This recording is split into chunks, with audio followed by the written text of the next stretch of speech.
إن كل محدثة بدعة وكل بدعة ضلالة وكل ضلالة في النار. اللهم صل على محمد وعلى آل محمد كما صليت على إبراهيم وعلى آل إبراهيم إنك حميد مجيد. اللهم بارك على محمد وعلى آل محمد كما باركت على إبراهيم وعلى آل إبراهيم إنك حميد مجيد. رب اشرح لي صدري ويسر لي امري واحلل عقدة من لساني يفقهوا قولي. اعوذ بالله السميع العليم من الشيطان الرجيم. بسم الله الرحمن الرحيم. سبح اسم ربك الاعلى الذي خلق فسوى والذي قدر فهدى والذي اخرج المرعى فجعله غثاء احوى. سورۃ الاعلیٰ پر ایک خطبہ آپ سماعت فرما چکے ہیں. آج اس کی دوسری آیت اللہ سبحانہ و تعالیٰ نے ارشاد فرمایا الذی خلق فسوى. پہلی آیت میں اللہ سبحانہ و تعالیٰ نے اپنے نام کی تسبیح بیان کرنے کا حکم دیا کہ سبح اسم ربک الاعلی، اپنے بلند و بالا رب کی تسبیح بیان کرو. تو دوسری آیت میں اللہ رب العالمین نے وہ بعض صفات بیان فرمائی اللہ سبحانہ و تعالیٰ کی کہ جن کو دیکھ کر کے، جن کی بنا پر، جن کی بنیاد پر اللہ سبحانہ و تعالیٰ کی تسبیح بیان کی جائے، اللہ کی پاکیزگی بیان کی جائے، اللہ کی تعریف بیان کی جائے، کہ جن کی وجہ سے اللہ سبحانہ و تعالیٰ تسبیح یعنی پاکیزگی کا، تنزیہ کا مستحق ہے. وہ صفات، وہ وجوہات اللہ سبحانہ و تعالیٰ نے قرآن مجید، قرآن حکیم کی اس سورہ میں بیان فرمائے. پہلی وجہ بیان فرمائی کہ الذی خلق فسوى. الذی وہی ذات، یعنی اپنے رب کے نام کی تسبیح بیان کرو، اسی رب کی. الذی کا مطلب رب ہوگا، وہی ذات. وہی ذات کون؟ اللہ سبحانہ و تعالیٰ. وہی ذات کہ جس نے خلق پیدا کیا، خلق پیدا کیا، فسوى اور پھر اس نے ٹھیک کر دیا، ترتیب سے مرتب بنا دیا، اس کو صحیح بنا دیا، اس کی صحیح شکل بنا دی، برابر کر دیا. تسبیح کے معنی میں سوی تسبیح برابری کو کہتے ہیں. اب الذی خلق، جس نے پیدا کیا. قرآن مجید کی کئی آیات میں اس طرح الذی خلق السماوات والارض، زمین و آسمان کو پیدا کیا، فلاں چیز کو پیدا کیا، فلاں چیز کو. لیکن یہاں صرف فاعل اور مفعول بیان ہوئے کہ وہی ذات جس نے پیدا کیا. کیا پیدا کیا؟ یہ اس آیت میں بیان نہیں ہوا. تو جو کچھ بھی اس کائنات میں موجود ہے، جو کچھ بھی اس کائنات میں موجود ہے مالک کی ذات کے علاوہ، سب کے سب مخلوق ہیں. ہر چیز کا پیدا کرنے والا ایک اللہ سبحانہ و تعالیٰ کی ذات ہے. ذرے سے ذرہ برابر چیز بھی اللہ سبحانہ و تعالیٰ کے علاوہ کسی اور کی پیدا کردہ نہیں. اللہ سبحانہ و تعالیٰ نے اپنے صفت خلق کی طرف توجہ دلاتے ہوئے اللہ سبحانہ و تعالیٰ نے کئی مقام پر یہ بھی ارشاد فرمایا کہ هل من خالق غیر اللہ، کہ اللہ کے علاوہ کوئی اور خالق ہے؟ کہ اللہ کے علاوہ کوئی اور خالق ہے؟ ایمان والوں کا ایک ہی جواب ہے کہ اللہ کے علاوہ کوئی اور خالق نہیں ہے. ایک اللہ کی ذات ہے جس کی یہ صفت ہے کہ وہ خالق ہے. اللہ سبحانہ و تعالیٰ کے علاوہ کوئی بھی اور خالق کی صفت نہیں رکھتا، سب مخلوق ہے سب. جیسے سورۃ الحج میں مالک نے ارشاد فرمایا یا ایھا الناس ضرب مثل فاستمعوا له.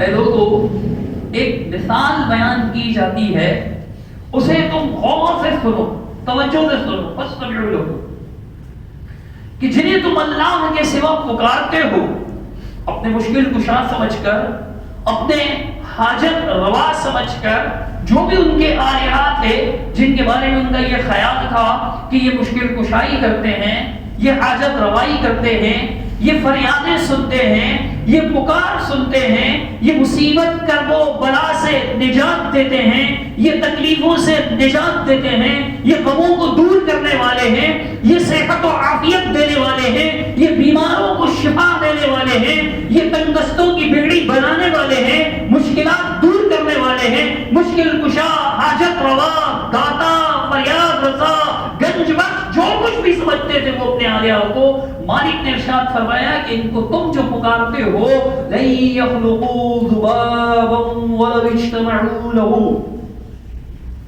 وہ ایک مکھی بھی پیدا نہیں کر سکتے۔ مکھی جاندار مخلوق ہے، اللہ سبحانہ و تعالیٰ نے مثال دے کر کے فرمایا کہ وہ ایک مکھی بھی پیدا نہیں کر سکتے، معمولی سی مکھی بھی پیدا نہیں کر سکتے۔ آپ کہیں گے کہ یہ کیسی مثال دی اللہ سبحانہ و تعالیٰ نے قرآن مجید فرقان حمید میں؟ انسانوں نے اتنے بڑے بڑے جہاز بنائے، راکٹس بنائے، میزائلز بنائے، سیارے بنائے، آسمانوں پر خلاؤں پر دور دراز جانے والے، اور اللہ کہہ رہا ہے کہ جن کو تم پکار رہے ہو وہ ایک معمولی سی مکھی بھی نہیں بنا سکتے۔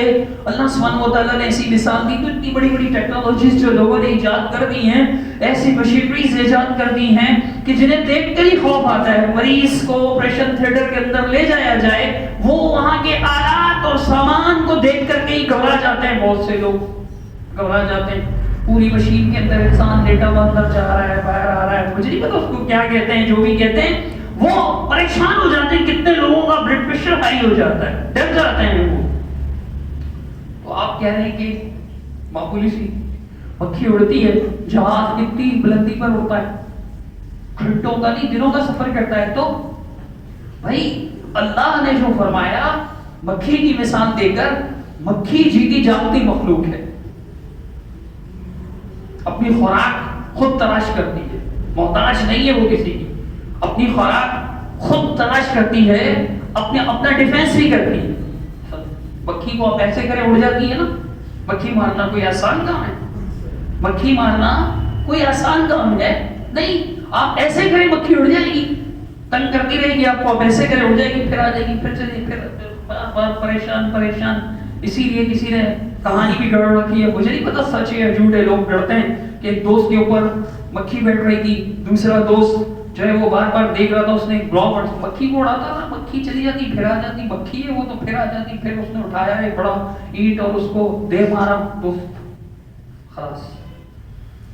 تو کہتے ہیں کہ نادان کی دوستی جی کا جنجال، اسی لیے کہتے ہیں مکھی کے بجائے مکھی اڑ جائے گی۔ بتانا یہ چاہ رہا تھا کہ مکھی ایک آزاد مخلوق ہے، اپنے اندر اپنی ڈیفینس کی، اپنی دفاع کی طاقت بھی رکھتی ہے، اپنے خوراک کو بھی تلاش کر لیتی ہے، اپنا سامان بھی تلاش، ایسی آزاد، ایسی اختیار رکھنے والی معمولی سی مکھی بھی کوئی پیدا نہیں کر سکتا۔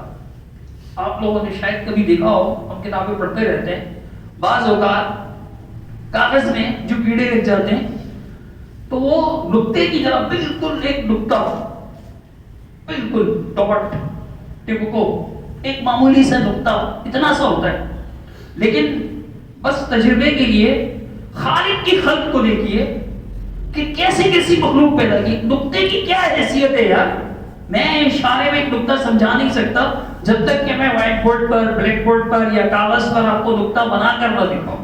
کتنا معمولی ہوتا ہے یہ نقطہ، لیکن الذی خلق، میرے خالق کی شان دیکھیے، اس کے صفت خلق کی شان دیکھیے کہ وہ ایک نقطے برابر مخلوق، ایک معمولی سا کیڑا ایک نقطے جتنا۔ واللہ میں کئی بار دیکھ چکا ہوں کتابوں کے اندر، کتابیں پڑھتے رہتے ہیں، دین کے طالب علم الحمدللہ، میں نے اگر اس کی طرف اپنے پین کی نوک کو آگے کرنے کی کوشش کی ہے تو وہ سائڈ پر ادھر ادھر ہوا ہے، ادھر ادھر، مطلب بچ رہا ہے۔ کو پتہ ہے کہ یہ اگر کچھ پر پڑ گئی تو کیا، ایک انگلی ایسے کرنے کی ضرورت، دبانے کی بھی ضرورت نہیں ہے، ایک انگلی بس ایسے رکھے ہو گئی بیچاری کام سے، وہ کس کام کی رہی؟ پھر اس کی جان، اس کے اندر جان بھی ہے، یہ سمجھ بھی ہے کہ مجھے اپنے آپ کو بچانا ہے، میں ایسے مر جاؤں گی۔